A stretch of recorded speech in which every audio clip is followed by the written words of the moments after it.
Hello, this is the Morning Garden Show. I've been watching a number of gardening videos, and I feel pretty good about what people are doing out there. They're actually growing some food this year. And they grew last year, but they're actually putting effort towards actually producing quantity and quality. And there was one young lady. She was um, actually planting. Uh, actually growing her own fertilizer. And I thought that was a really good thing that she had going for, and that she's producing fertilizer. Fertilizer is very important that you're going to need for your garden. It's very costly. Another thing that's starting to escalate or get higher in price, and that is water. And water used to be something that we never even gave a thought about, but now we're starting to think about things like water because of the what we have it in some locations where they're not getting enough rainfall, and also we're thinking about that because it's become very critical that we get that rainfall. So let's see, we are doing we are doing a good service to ourselves. That if we talk about water cost, and another thing is we're talking about keeping our bees healthy. Bees are very much an important part of gardening, very crucial to say the least. And it is something that we have really neglected over the years. It's not really gave it a whole lot of thought. But now we're actually starting to see it in our own garden, the effects of not having as many bees as we need, or having the right type of bees on your property. Some bees are just better at pollinating our plants than other bees. And for many years, we have taken, uh, you know, we just didn't really think about it. That we'd always have bees. And when I was growing up, I remember there being tons of bees around things like garbage cans. When you go out to the circus, you would see them in there eating off of a cup that had sweet drink in it, or sodas, those caramel popcorn. You see them in there eating. And now you just don't see that like you once did. And so now I'm actually, wow, starting to really take notice of that because it is a very crucial part of our gardening is bees. Um, Water is one, and quality or good soil is another one. So if you had enough water and you had enough of the pollinators of certain types of bees, and you had your soil in good, healthy, fertile condition, you would most likely produce better crops. Now, also knowledge is a very important part of gardening. They used to have programs where the government would get involved and they would go out and they would teach these people that garden certain, techniques that worked, or they were old time favorites and they always worked, and they helped farmers out or they helped residents out in rural communities to grow food, because food at one point, was very much, very very difficult to get. So now we're looking at uh, food that is in fact coming from the big box stores. But at one time, when we were doing the wartime, when it was uh, historical gardens, what they call victory gardens, those gardens, the government was all over top of that, trying to make certain that people understood how and when to plant and how to take care of their gardens, because people were really going through a pretty hard time back then, and they were needing as much information and follow through to make things work. Now that we have the big box stores, we don't think second about growing anything for the most part. Most people run or go to the grocery stores and that's where they go to get their food. I myself have been growing now for about 18 years, and I think that it's a very important part of understanding not only where your food comes from, but how you can improve the quality of the food and also save cost. My biggest thing, period, when it comes to gardening is cost. You must bring the cost down because if you bring the cost down, you are getting more benefit from your garden. Uh, Cost, if you're paying $500 to $600 a year in your garden to grow a few tomatoes and a few cucumbers, you are being sold a bill of goods. And I can speak on that because I have been there where I thought the only way to get a big harvest was to go to the store and buy a bunch of fertilizer and a bunch of things that they offer that would allow you to grow what you needed. But now I'm re-educating myself to know that a lot of what you need is already there in your garden. You're looking at it, and sometimes you just don't see it. I didn't see the weeds that I had growing everywhere could benefit my garden. I had no idea those weeds were actually growing. If they grow so well, they're pulling nutrients in from the soil. And some weeds have very deep tap roots. And they're pulling up minerals that have been down there for thousands of years. And they're pulling those minerals up. Why wouldn't you use that? They're there giving you the nutrients for your plants. And what do we do? And I'm guilty of it as well back in the day when I first started gardening. I would pull up the weeds. If I had a trash bag, I would put them in there. I would not use them for anything because the weeds were a bad thing. And here's where I'm at now. Weeds are organic matter. That's what they are. Whether they be tree branches, whether they be grass, leaves, or plant life, they're all uh, there as plant matter. So what I do with that plant matter, some people take them and they, like I said, gather them up and they throw them away. I don't do that anymore. What I do is I pull them out of the ground or I cut them off, either or, and I put them around plants as mulch. Now, I will admit, not the most attractive thing to do, but when they start dying back and you put them around your plant, they turn brown. And when it rains, they help keep the moisture there around that plant, whether it be a tree, whether it be a okra plant, a corn plant, um, a tomato plant. When you put weeds around the base of those plants, what happens is the weeds, from the moment hello, from the moment you put the weeds there, they start to break down. The first sign is they start to get limp. And then they go through this breakdown where they start to turn brown. And when they do that, the moisture from the ground and from the soil and the biology in the soil starts to break down those plants we call weeds. Oh, thank you for the thumbs up. Thank you for the thumbs up. And when that takes place, thank you for the thumbs up. All right. I appreciate it. Uh, when the weeds start to break down, you can almost guarantee one thing is they're feeding your plants. They're feeding your plants. And when they're feeding your plants are happy and they're healthy.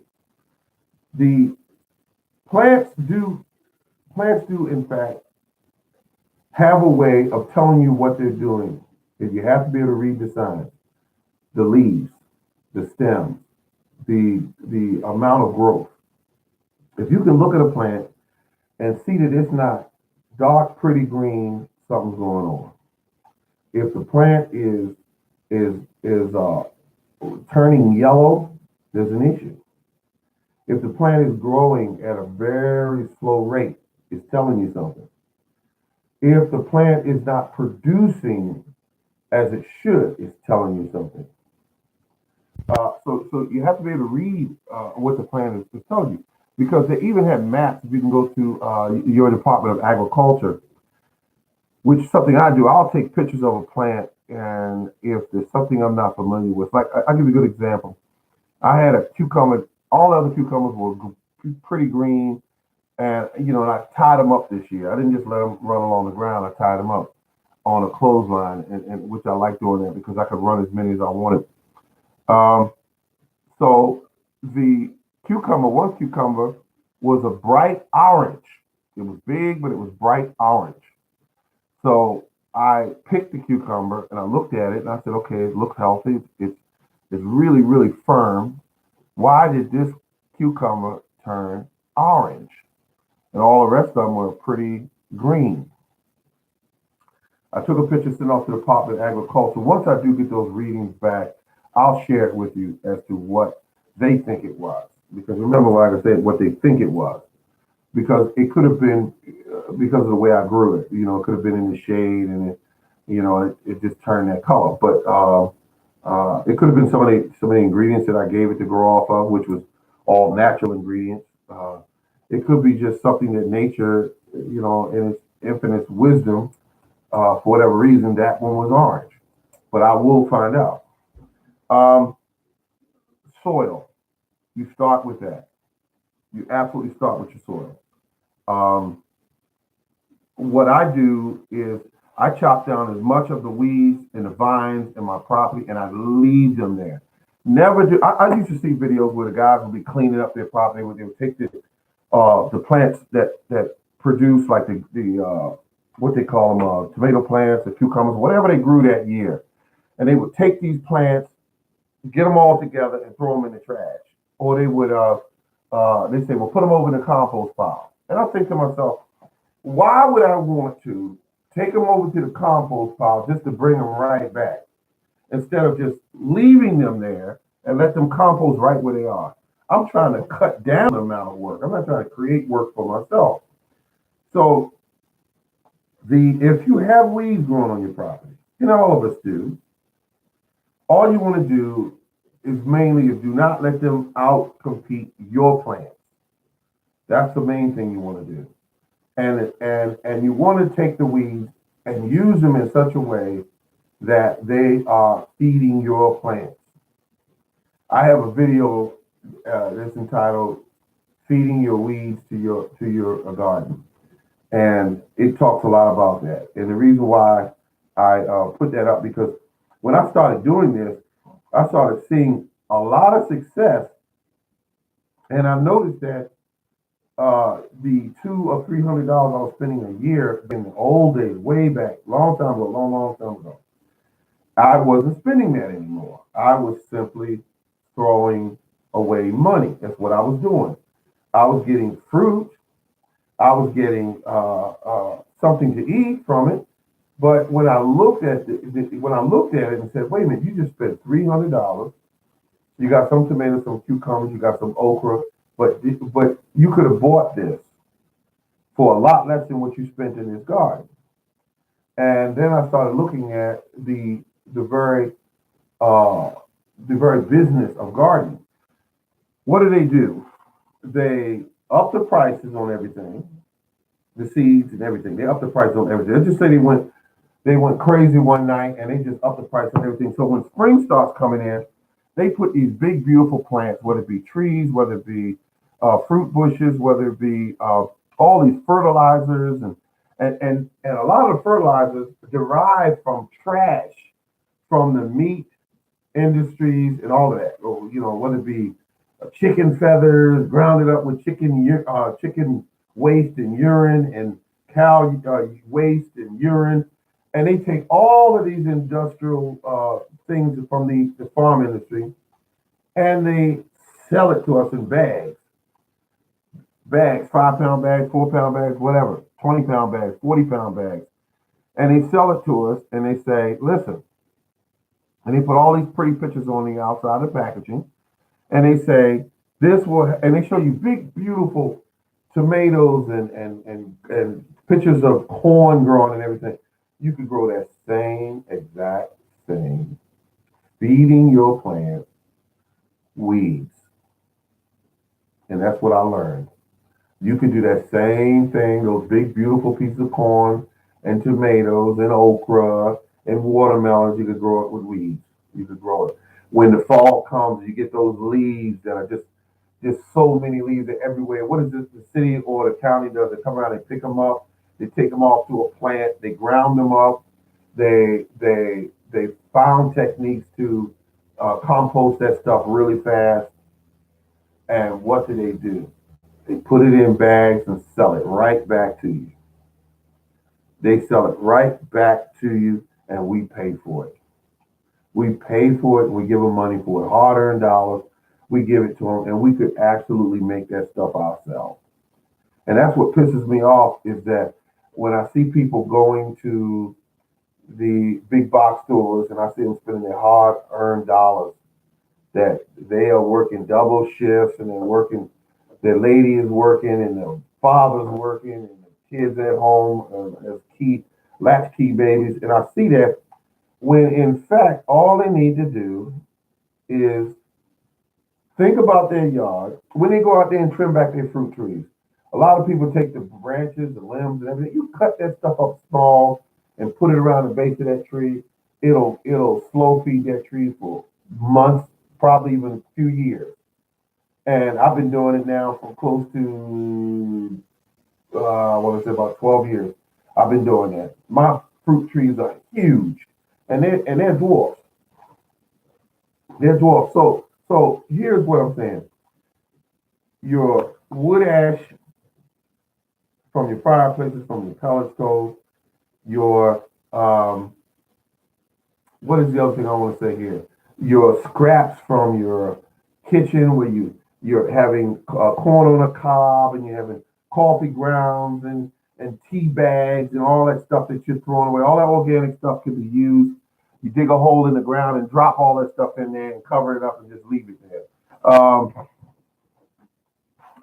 I used to take my old bills and remove all the plastic from it and everything, and it was just paper, and I'd bury that. Or I'd feed it to my worm bin. Um, so a newspapers. I've been one time putting a phone book in the compost pile. It used to be the thick old phone book. Remember the big yellow pages? I put it right in the compost pile. Came back in about 3 months, and the book was gone. The book was gone.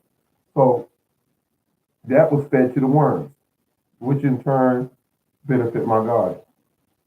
Another thing is um, everything, like I said before, everything you have that once used to live can be used as compost. And they tell you they got all these rules and regulations and everything to compost.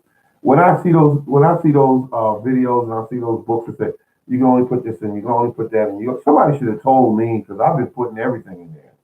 I've been putting everything in there that once used to be alive. I put it in there, and now the only difference I'm doing now is I just compost right where my garden is. I'm not digging a pile. I'm not gonna keep turning a pile. I'm not. That's just not. And there's nothing wrong if you like doing it. If you get a joy out of doing that, that's fine. But I don't do that. I just don't do it. I take the pile and I say, okay, I cut down everything and I leave it right where it is. I cut down. I go across with that weed trimmer, and well, when I had one before my neighbors relieved me, I was stealing it. Um, but the thing about it is, um, I took the weeds and cut them down and left them there, and I kept getting this beautiful black soil. Black is soil, pretty, very fertile, very loose. And I asked myself, what is doing this? It was all in years of just constantly kept adding organic matter, just kept adding it.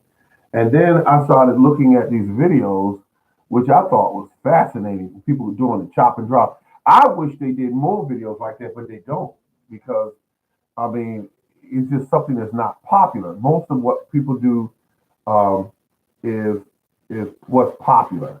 There was one. Somebody sent me a comment maybe about 3 days ago about using urine. Now that is not popular. Using urine in your garden, that is not popular. People don't want to think about it. They don't want to do it. But I'm gonna tell you something. If you will put chicken feces in your yard to grow plants, and you will put cow manure and horse manure and all that in your yard, and you will say, it's okay because it grows sweet fruit. Well, they did tests on, uh, the benefits of using human urine in the garden, and they found that stuff was so freaking good for the garden that if people knew about it, that would slam the sales on a lot of that organic fertilizer. They knew that. So it was kept quiet. It was looked at as being, well, the scientists have to check it out and see if it's okay to do, and it's okay to do that. And if you drink too much milk, if you drink too much coffee, it would hurt the benefits of. They said everything they could under the sun, but people that are serious gardeners know that you can use that as a fertilizer. They know that, and they use it, and they grow beautiful things, and they just stay quiet about it, and they keep growing their food. This has been the Morning Gardener today. I want to thank each and every one of you for tuning in, and please feel free to tune in the near future. If you'd like to subscribe, please do so. I appreciate you very much. Thank you. Thank you very much.